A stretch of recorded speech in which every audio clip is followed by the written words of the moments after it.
से रेल खुलल और दो पहिया, अरे पटना से रेल खुल और दो पहिया, सरवा के बहिनी भाग गईली, सरवा के बहिनी भाग गईली। आई हो दादा कहवा सरवा के बहिनी भाग गईल, आई हो दादा कहिया।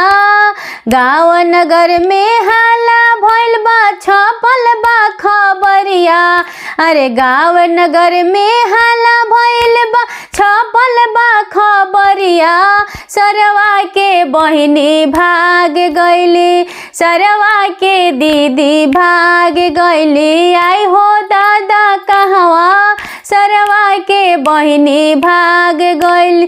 पुलिस से दरोगा पूछे ला सिपहिया,